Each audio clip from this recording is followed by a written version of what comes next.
Good evening. Thank you for everybody coming out tonight to our wonderful Romulus Athletic Center. It's a beautiful facility and a great place to do this type of event. We actually have two presenters this evening for you.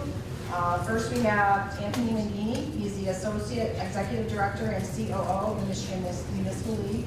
Tony has devoted his career to the service of local government. He joined the league in 2006 to have an opportunity to focus on the broader policy issues surrounding local government. His tenure with the league began as the Chief Financial Officer, and he assumed his current post in July of 2007. Tony is a regular speaker on a variety of topics affecting local government and plays a key role in training local officials. He is a tireless advocate for local government and frequently testifies to the state legislature on matters relating to local government finance. With over 25 years of combined experience, Tony is an expert in operational and finance issues relating to municipalities and nonprofits.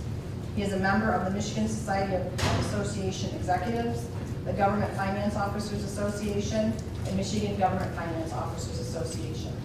He's a former member of the MGFOA Board of Directors, and he has received awards from the GFOA for excellence in financial reporting and popular financial reporting.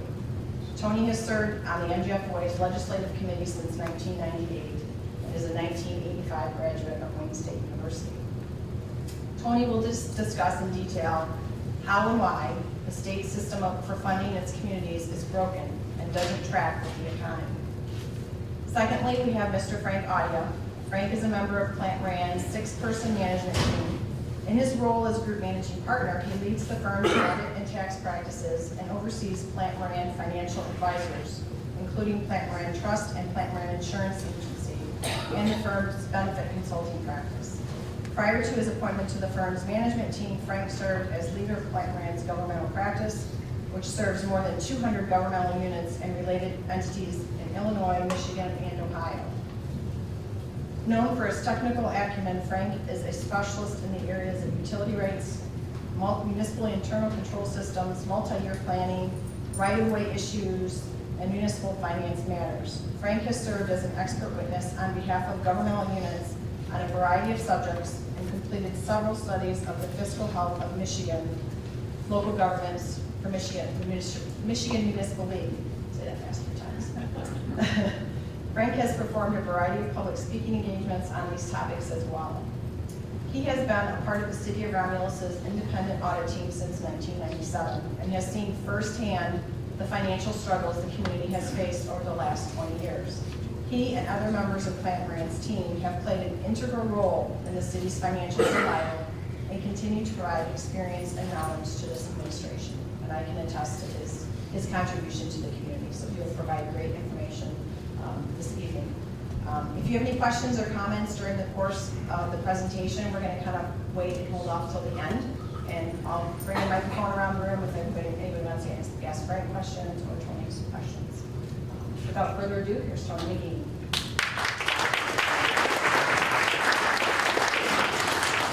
Is this working? You guys hear me through this mic? Yes. Okay, cool. Well, after those bios, it's only time for questions, so are there any questions? One takeaway, if you're ever going to give a speech, it's always good to use a 10-year-old picture of yourself. You appear more youthful, so that's why I was trying to open that. So I appreciate the opportunity to talk tonight. You know, when you think about great places and things that work, places you like to go to, we all know that when we see it, right? Right now, everyone's got a vision in their mind of some place that they enjoy and they want to be a part of and they want to go to. And those are the types of places that your community is trying to create. And they work, and it's an important fabric of the community. But unfortunately right now in Michigan, because of the way our funding model is built, we have too much of this. We see areas that just simply don't work.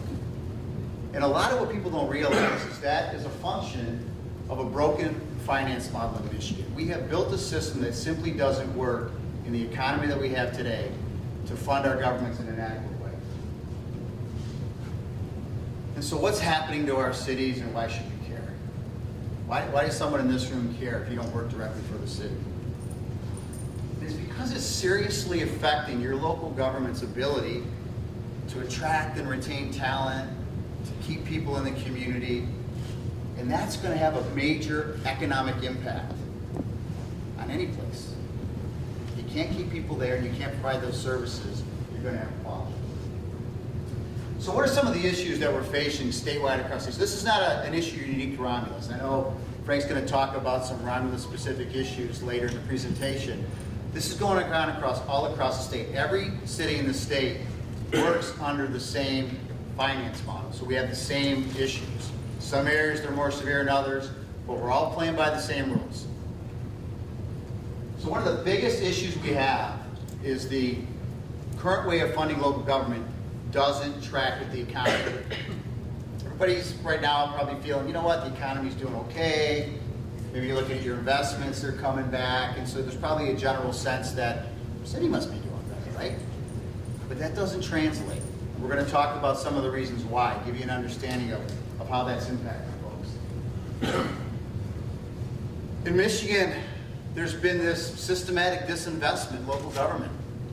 We have not prioritized funding for local government in the state's budget. And that's not a rock I'm throwing at the current administration. It goes all the way back to England. Throughout the entirety of Granholm's administration, and it continues to this day under Snyder's administration. And that disinvestment is having a major impact on local governments, and those policies are bearing out. A lot of the problems can't be fixed locally. Either it's impossible to do for legal reasons, or it's impractical to do. The problems are so big. And so we'll talk about some of those and why it's going to be important that we start thinking more holistically. How can we partner with the state and the stakeholders to improve our standing so that we can solve some of these big problems that are really standing in the way of government being successful? We don't have enough tools in the toolbox. So one of the things that, as a member of the league, I get to do is we get to go around the country. I get to talk to colleagues around the country and see the different things that we can do. And here in Michigan, we are very limited in what we can do as a local government to manage our costs or to create new revenues. And that's not the case when you look around the country. So one of the things we're going to talk about is what else could we be doing differently here to maybe make things a little better. And we've been advocating and talking about sort of a three-tiered approach to doing this. It's not just about revenues. We got to talk about costs. We also got to talk about structure and how we deliver services. It all ties together. And we got to think along those lines, especially in the political environment that we're dealing in. So I'm just going to talk about a few facts now, just sort of lay out the landscape for everyone and get an understanding of really what we're up against here in Michigan and why this is such a huge problem that we're dealing with. So this graph that's going to unfold in front of you here is the change in municipal revenue from all sources, comparing states across the country to one another. From 2002 to 2012, because that's it's census data, and so we didn't manipulate it in any way. This is directly what was reported to the census. Average increase has been about 50% across the country, increase in funding. Michigan is 50th, and if you can't see it in the back, we are the only state in the country providing less resources to local government in 2012 than we were in 2002. So think about that from a competitiveness standpoint, right? Just like a business is in competition in Michigan with a business in Ohio or Indiana, your communities are competing with those communities in other states to attract those businesses and attract those people. How can you be competitive if the average is here and we're here? You can't. We got to start thinking differently. When you look at the dollars that flow from the state down, so this would be specifically talking about, for the most part, revenue sharing dollars from the state. Again, 50th in the nation. We got a few other friends joining us below the line, but no one's even close. We're down almost 56%. Funding coming from the state. That's about priorities. That's about where we invest the dollars that we have at the state level. That's a discretionary decision. Keep that in mind. Again, when you look sort of the average in here, we're about 40% increase coming from the state. We're not even close. This is a huge issue. In some communities, it's bigger than other places. And I think Frank may talk about Romulus specific. If not, I just ruined his whole presentation because I just set that expectation. But if you look at sort of where we're at as a state, the taxable values that we're looking at now are where they were in 2005. That's the single biggest revenue source for almost every community. unless you have an income tax. It's going to be the single biggest thing. Usually about half of the revenues in a community are going to come from property tax revenues. Their cost buckets, I can assure you, did not stop in 2005. Those have continued on an inflationary path. But because of the property tax limits that we have in Michigan, and we have two of them here in Michigan. We have Proposal A and we have the Hadley Amendment. And I'll talk more about how those work a little later. But that's resulting in this staying now at this artificial level. So one of the questions you get a lot is, when will we get back to where we were? And the answer is really never.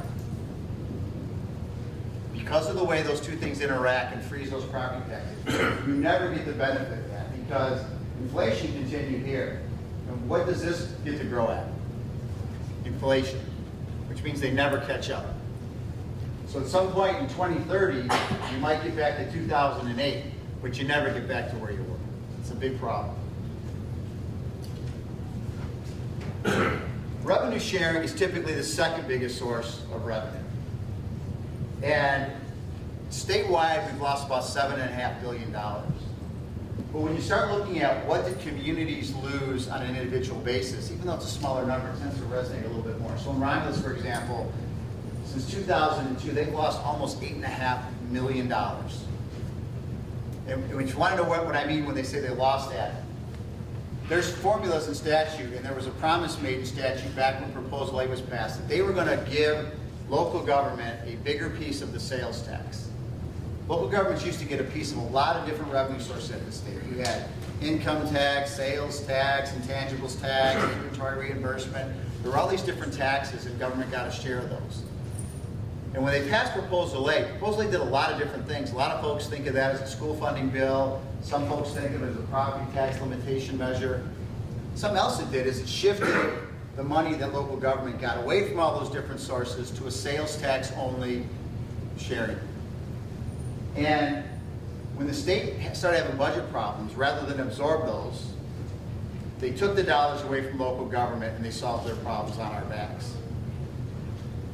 Now everybody can probably think about what would Romulus have done with $8.5 million over the last 10 years. I'm guessing, any ideas? A couple, maybe? Right, that's real money. Those are people, those are things, those are capital projects, that those are opportunities lost because we've diverted those monies to fund the state bureaucracy rather than the local services. Keep in mind too, people don't move to Michigan. They move to Romulus, they move to Wayne, they move to Lincoln Park, they move to a place. And if we don't invest in those places, we're not going to be able to attract those folks here. We got to start thinking differently. What do we do with the resources that we have to create the strongest economy possible? So one of the things they'll probably hear is, well, God, things were tough. Things were tough. We all had to do our fair share, and local government had to do their fair share too.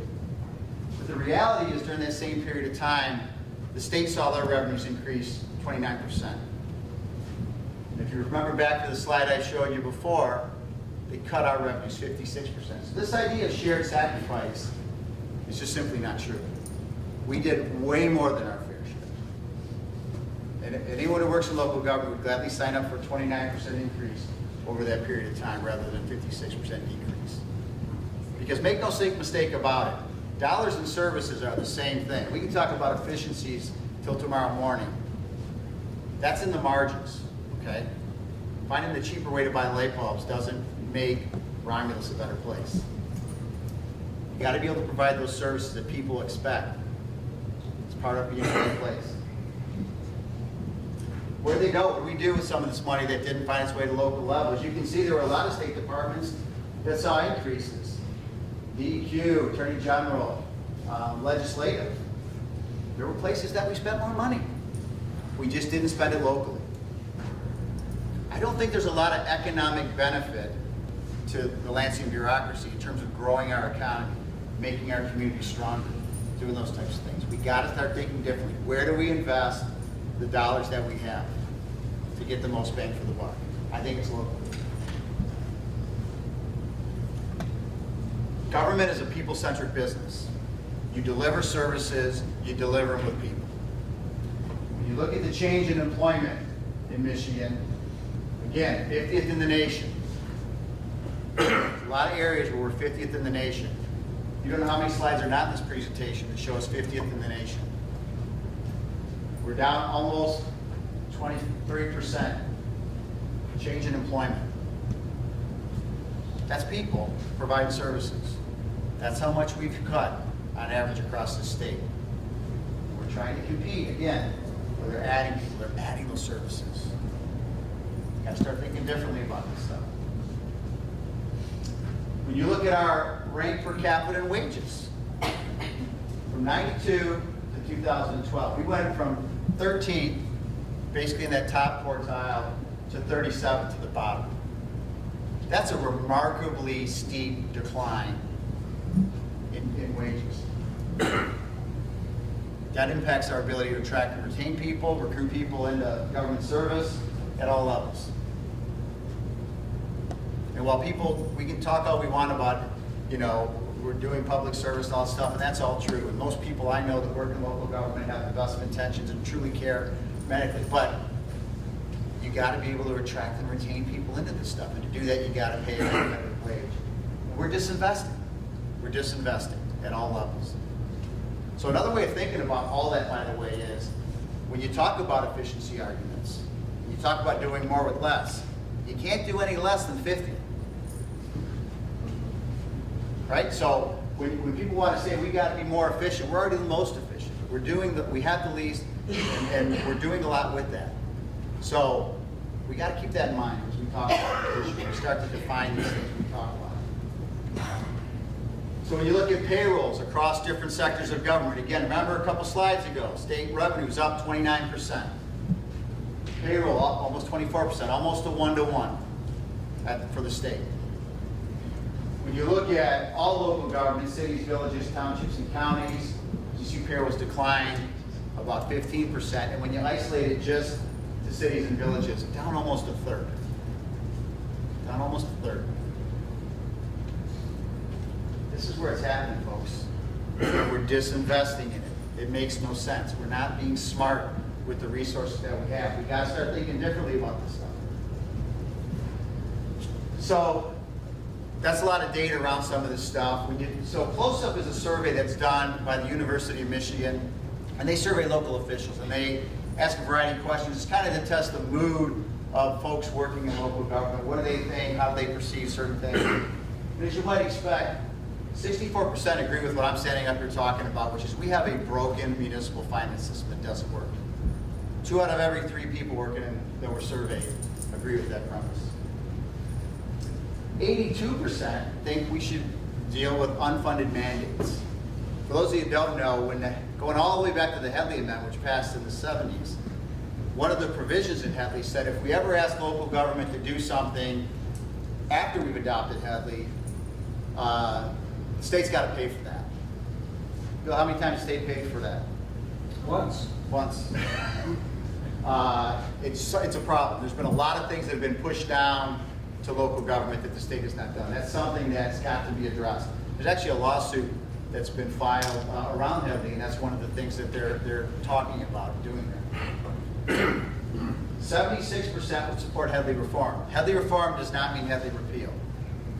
I'm going to talk again a little bit about what's wrong with the Headley Amendment, some things we can do to fix that, but it's having an impact on the ability to provide services, and it's actually resulting in collecting less than inflationary growth for communities. 66% would support more local revenue options. Again, we don't have those tools in the toolbox that we see in a lot of areas across the country. We are very limited in Michigan. In Michigan, you have got to find statutory authority to do anything. And if you can't find it, you can't do it. In a lot of states, they have the ability to do a lot of innovative things without that thing. I don't think we'll get that far, but we got to think about putting some things in law that are going to give us more options. So what about the public? You probably would expect that local government officials are going to say things are terrible because they're living it every day. They understand it better. So what about the public? During the election cycle, we actually funded a couple of questions through an EPIC MRA poll, trying to gauge some of that. What does the average person think about local government finance? What's their understanding of some of this? And we were kind of, to be honest, we were a little bit surprised by the results. 48% of the folks that were asked feel that local government is in fact underfunded. So almost half the people look at their local governments and think we're not providing adequate resources. 52% said they would support higher taxes not to enhance services, not to get something more, just to maintain what they have. Because again, they recognize the value in having strong services in the community. This is my favorite one. Not because 65% disapprove of the diversion, but 65% of people knew what revenue sharing was. That got me excited because that's something we've been talking about for a very long time. So it tells me that people are paying some attention. That's a big deal because we're disinvesting. So 2/3 of the people think we shouldn't take that money and send it to Lansing. We should send it down, but we're doing that. That's important stuff. And 48% think that property taxes should go up in a strong economy. That comes back to one of the very first points I made. Our system simply does not track with the economy. So there's a general sense, I think, that if we're in a strong economy, all ships will rise. In a strong economy, we all should do our fair share. And that's logical. And that is not even close to what we have in Michigan. Local government does not share in a prosperous economy. Period. So what should we be doing? What should we be thinking about differently? And this is just a few ideas just to sort of prompt your thinking with some of this stuff. But we've been talking about in Lansing, I've been going all around the state talking to different groups about this stuff, and we continue to advocate around 3 points. We got to think about cost, we got to think about the structure of how we deliver services, we've got to think about revenues, because there's no question we don't have enough revenue in the system. So just a few ideas here. We can fix our property tax system. So I talked about it a little bit ago. We've got 2 constitutional tax limitations in Michigan. We have the Headley Amendment was passed in the 70s, and we have Prop A, which was passed in the 90s. Headley dealt with, and I'm going to do this kind of in a gross, oversimplified way. Headley dealt with the community in act. Kind of looked at the community and said, hey, if the community is growing by more than inflation, what we're going to do is we're going to roll back our millage rate to make sure that the community doesn't get more than inflation out of revenues. And everybody said, okay, that makes sense, we'll do that. Then we had some really strong economic years. We saw property values rise in some areas in a really dramatic way. And so one of the things you heard people say is we're taxing people out of their homes because they happen to live in an area where the property values are growing so fast they can't pay the taxes. So one of the many things Proposal 8 did is that we're going to cap the growth on an individual home at inflation of 5%, right? And so that created that taxable value in SEV. So if anyone who's bought or sold a house in the last 20 years knows what happens when you sell a house, right? The value does what? Pops up. Pops up, and the new person pays on the higher value, and the city gets the full benefit of that revenue, right? Wrong. Because what happens is, going all the way back to how Headley and these 2 things interact, when those values pop up, we take those values and we throw it into the number that we look at on the Headley side and say, hey, did we grow faster than inflation? And so if you roll that in there, the net effect of the 2 is the city actually gets less than inflation out of that. The good news is these were things that were done in statute when they implemented the legislation. When you vote on a constitutional amendment, you vote on a few sentences, right? A few words, actually. And then they write pages and pages of legislation to implement that. So there's things we could fix that would allow the city to get that value when it pops up and not have it count towards a millage reduction fraction. The other thing that happened after Prop A as opposed to pre-Prop A is the Headley Amendment allowed millage rates to go up and down. So in a greater than inflationary environment, your millage rate would roll down. But in a less than inflationary growth environment, your millage rate could go back up. That was lost when we put in place Proposal A. It took away that dual mobility of that. And so if we'd have had that in place during the last recession, where we saw property values just plummet, the roll up back up of the millage rates would have tempered some of that. I'm not saying it would have eliminated that impact, but it would have allowed that to be tempered. Those are things we can fix. We should talk about doing some of those things. There's a lot of talk in Lansing about pension reform and OPEB. And for those of you who don't know, OPEB is essentially retiree health care, okay? there's a lot of conversation in Lansing about what do we do with that. And I'm not sure what the answer is, but one of the problems you have is pensions for the most part are largely funded.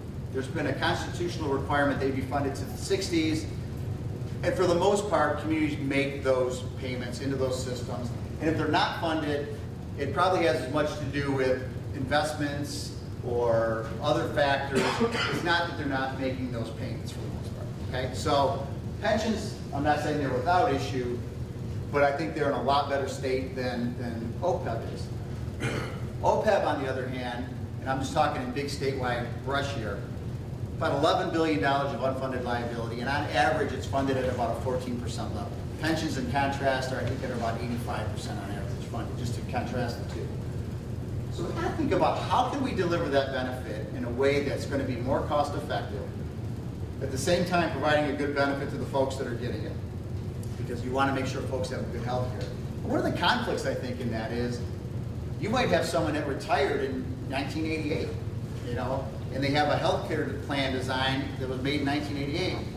But obviously in 2017, they expect, as I would, 2017 health care. No one's coming to the doctor and asking for their 1988 health care. And so syncing those things up and thinking about how do we deliver those benefits in a way that works both for the retirees and for the community to be sustainable. Because one of the things that you're seeing happening, and especially, quite frankly, in areas down this way where we've been around longer, if you get outstate, you know, we've had workforces in place for a very long time. You'll see the balance of workforce to retirees probably the opposite of what you might expect. You might have 2 or 3 retirees for every employee. It didn't used to be that way. It used to be the other way around. And that balance is very difficult to sustain. So figuring out how we manage and maintain that is going to be a challenge, but it's something I think is worthy of conversation and something that needs to take place.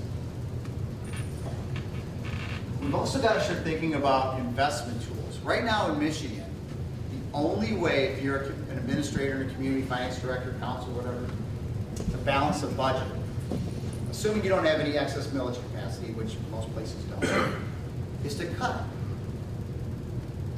The only way to balance a budget is to cut. Think for a minute, the single biggest revenue source in a community is property taxes. Property taxes are a function of millage rate and what? Value. Value. What drives value in a community? What makes one community more valuable than another? There's a variety of factors, right? Housing stock, whatever. But at its core are the services, right? I mean, a building like this adds value to Romulus. And so, if you start to make cuts, the first cuts are easy. No one notices a cut. Maybe I got a position, I didn't fill it. You know, maybe we unscrew every 4th light bulb, whatever. We buy the rougher toilet paper. You know, we do the easy stuff first.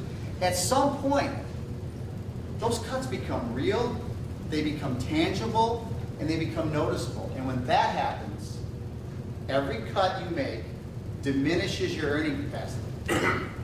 So every corrective action diminishes your overall goal, which is sustaining my community, because I've made my community less valuable. And when it gets really extreme, and we can think of some communities that have been through this, you go into a death spiral because you cut, and you lose value, and you never come out.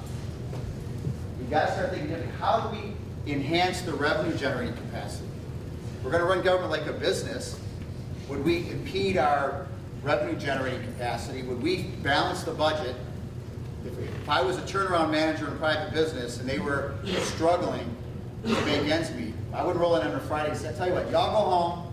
When you come in on Monday, I will have fixed your problem, promise you. So they all go home, they come back on Monday. You're all set, here's the keys, I'm out. As I'm walking to the door, they say, wait, whoa, how'd you do this in one weekend? Oh, it was easy. I closed all your plants, that's where your cost was. And they say, well, wait a minute, that's how we make our money. We sell widgets, we make widgets in those plants. Not my problem, I balanced it. You know, you guys figured it out from here. That's exactly what we do in local government. Your value is your earn, that's your factory. The value of your community, we say, eliminate that value. That's how you balance your budget. It doesn't make sense. We got to start thinking about investment tools. We shouldn't build and abandon infrastructure. You know, Flint was in the news, continues to be in the news. And we've turned this into a conversation about lead, and there's a horrible human tragedy that occurred there.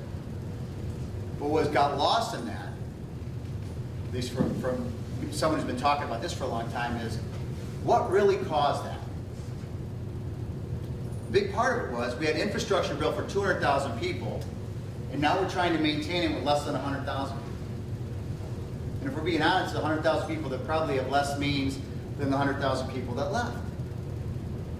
And that's because we've incented people to move, to leave. They get to walk out on the costs that were sunk there, right? So if I have legacy costs built for 200,000 people, but if I step across an imaginary line, I don't have to pay that bill anymore. And then we look back across the line and go, what's wrong with you guys? Figure this out. Come on, step up. Make the tough decisions. It's because we're building and abandoning stuff. We have almost doubled our built infrastructure in the last 20 to 30 years. And we haven't added any people. That math problem does not work. But that's what we've incented. We got to start thinking differently. How do we do this in a different way and fully leverage the infrastructure that we have? We should fully leverage the infrastructure. And again, going back to this whole notion of let's run government like a business. If I had think of sewer capacity like a factory. If I had sewer capacity, a plant, and I'm operating at 50% capacity, and Frank and I are partners, and I get a contract, and I come running into the office, Frank, oh my God, I got a contract that's going to double our contracts. He's excited because our factory's running at 50% capacity. That's great. Now we're running at 100%. It's awesome. We're going to fully maximize our investment. And I say, no, man, I'm going to go over there. I'm going to build a new factory. And I'll run that one at 50%. That's how we're going to do it. Right? You say in a business context, everyone says, what are you, nuts? That's exactly what we're doing around the state when it comes to infrastructure. We have plenty of infrastructure, but we just keep expanding it, expanding it, expanding it, rather than thinking about how do we fully leverage what we have. We've even given grants. There's been examples out of state where, because we couldn't figure out how to do a project together, they give grants, so let's build something new. Fully recognize we didn't need it in the first place. That's a waste of our resources. We got to think differently. How do we fully leverage some of that stuff? We got to start thinking about true growth.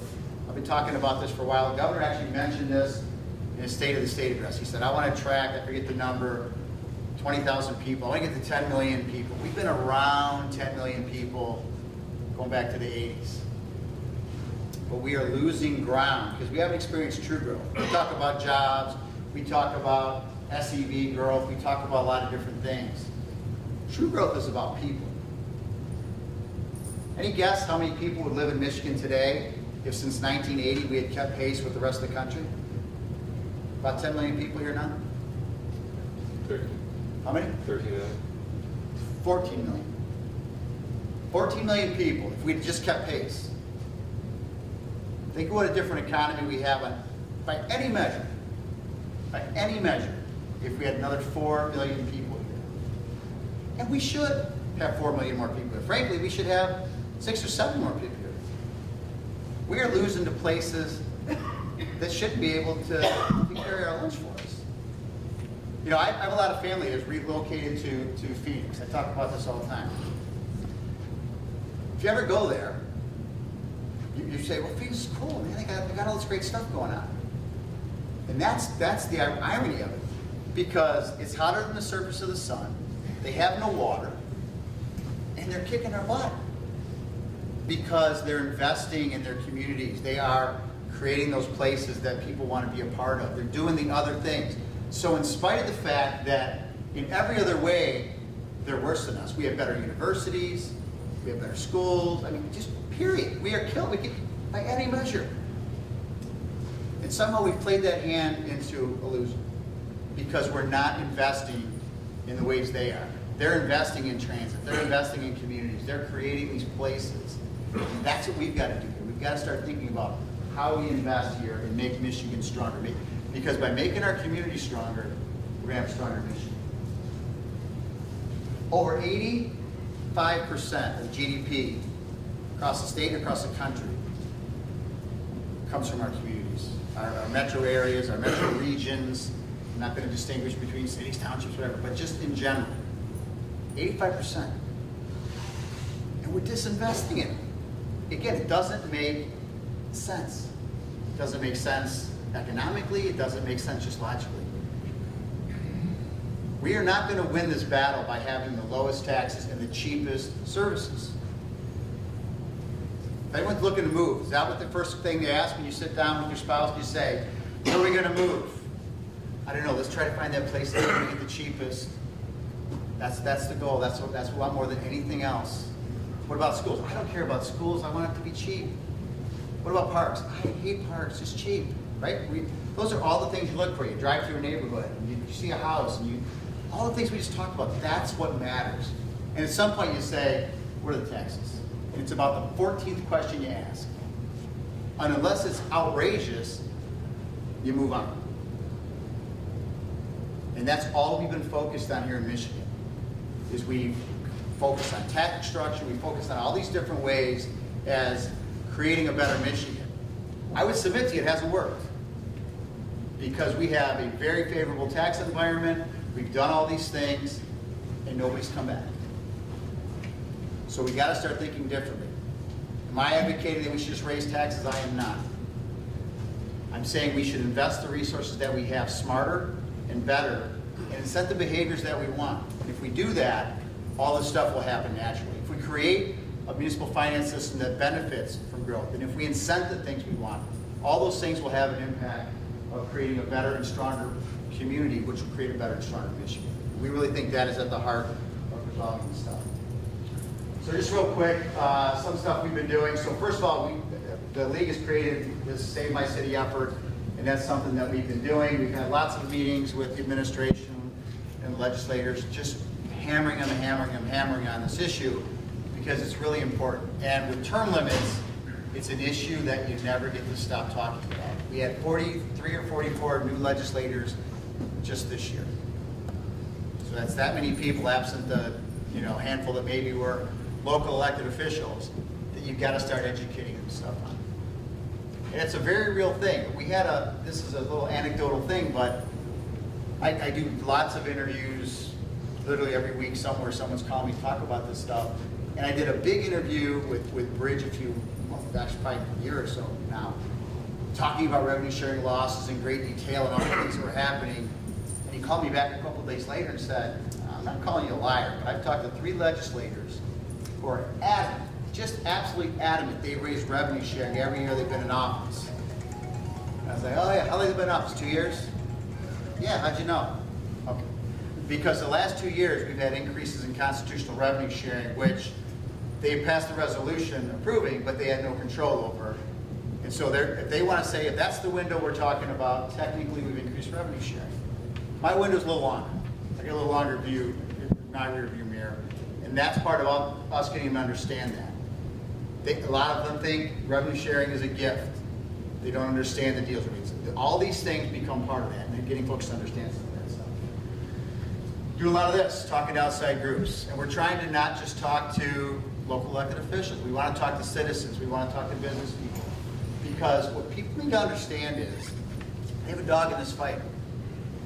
This isn't about making your city's administration's job easier. It's not what this is about at all.